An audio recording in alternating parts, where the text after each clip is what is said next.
안녕하세요. 내맘쌤TV 내맘대로 공부하기입니다. 오늘의 자료는 2장 재무제표 종류와 표시에 대해서 한번 알아보도록 하겠습니다. 첫 번째, 재무제표의 종류에 대해서 알아보도록 하겠습니다.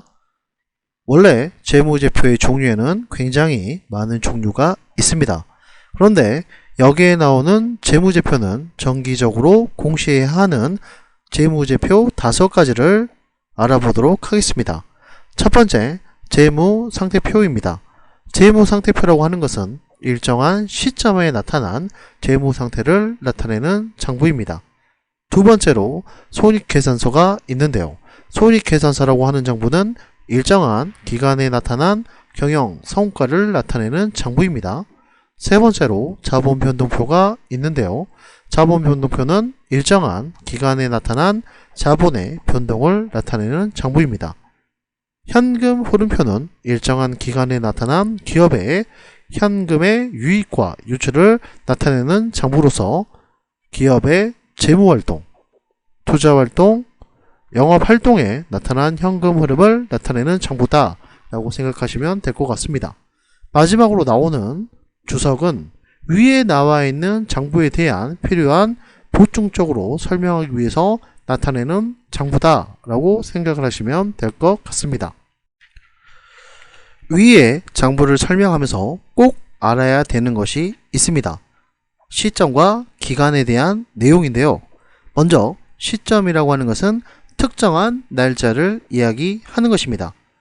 예를 들어서 기초와 기말과 같이 일정한 날짜를 콕 찍어서 이야기하는 것을 말합니다.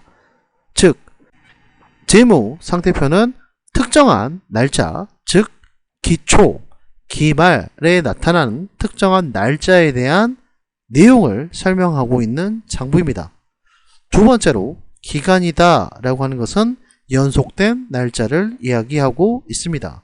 예를 들어서 상반기 또는 연간 과 같이 이렇게 연속된 날짜를 말하는 것을 기간이라고 합니다.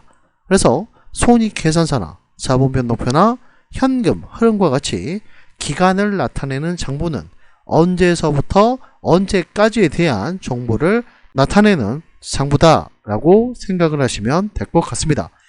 그래서 이 부분은 재무상태표와 손익계산서를 구분하는 부분의 시험에서 굉장히 중시하는 내용이므로 이 시점과 기간에 대해서 꼭 구분을 해 놓으셔야 될 것 같습니다. 이번엔 전산회계에서 가장 중요시하는 재무상태표와 손익계산서의 장부에 대해서 한번 알아보도록 하겠습니다. 재무상태표는 차변의 자산, 대변의 부채와 자본으로 구성되어 있고요. 일정한 시점에 나타난 재무 상태를 나타내는 장부다 라고 생각하시면 될 것 같습니다. 그 다음에 손익계산서의 구성은 차변의 비용, 대변의 수익으로 구성되어 있습니다. 그리고 일정한 기간에 나타난 경영 성과를 나타내는 보고서다 라고 생각하시면 됩니다. 이번엔 회계장부의 구성에 대해서 한번 알아보도록 하겠습니다. 회계장부는 이렇게 T자로 그릴 수가 있는데요. 이 T자 모양에서 왼쪽을 차변이라고 부르고 오른쪽을 대변이라고 부릅니다. 그렇기 때문에 항상 분계뿐만이 아니고 회계장부를 볼 때도 항상 왼쪽을 차변이라고 말하고 오른쪽을 대변이라고 말하는 것을 연습하셔야 합니다. 그리고 이렇게 차변과 대변을 동시에 나타내는 것을 거래의 이중성이라고 합니다. 이러한 거래의 이중성은 분계할 때 꼭 사용을 하셔서 차변과 대변을 동시에 작성을 해야 된다 라는 것을 잘 기억하셔야 됩니다. 그리고 이렇게 차변과 대변으로 구성되어 있는 가장 큰 이유가 회계는 대차 평균의 원리에 의해서 작성을 해야 한다 라는 원칙이 있습니다. 그렇기 때문에 회계 장부가 됐든 분계가 됐든 항상 작성이 끝나고 나서는 차변의 합과 대변의 합이 꼭 일치해야지만이 정확한 장부다 라고 생각을 하시면 될 것 같습니다. 그 다음에 회계장부를 작성하는 방법에는 이제 거래 판료소의 방법이 있습니다. 즉 차변에 올 수 있는 구성과 대변에 올 수 있는 구성을 이야기하는데요.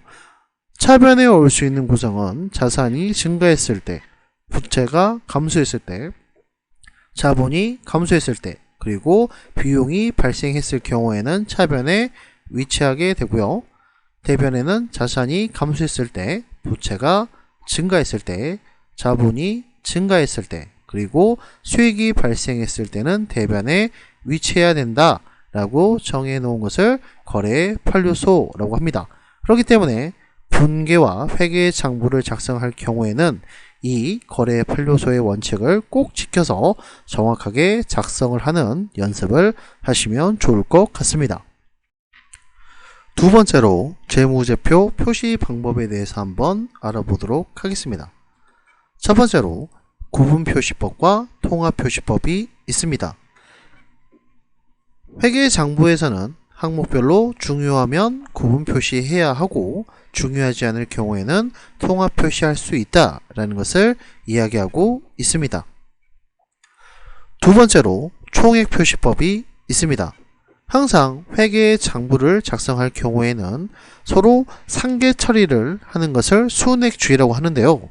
이러한 상계 처리하는 순액주의를 절대 사용을 하시면 안 됩니다. 재무제표를 작성할 경우에는 항상 구성되어 있는 총액을 그대로 모두 다 반영을 해야 한다라는 것을 잘 정리하셔야 됩니다. 세 번째로 유동성 배열법이라는 것이 있습니다.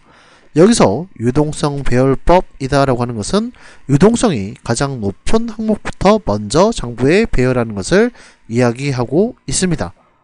여기서 알아두셔야 할 것은 유동성이 높다라고 하는 것은 현금화가 빠르다는 것을 의미합니다.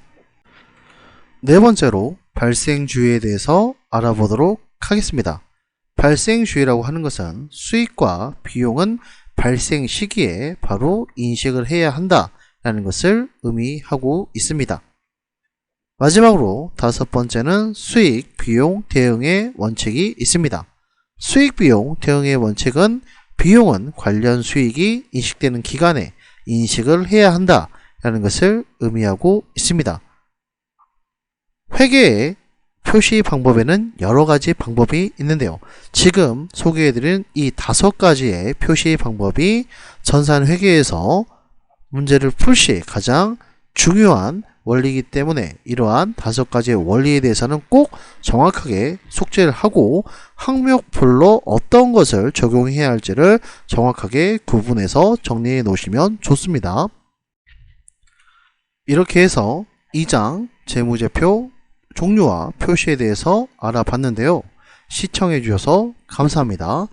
다음에는 더 좋은 내용으로 찾아뵙도록 하겠습니다.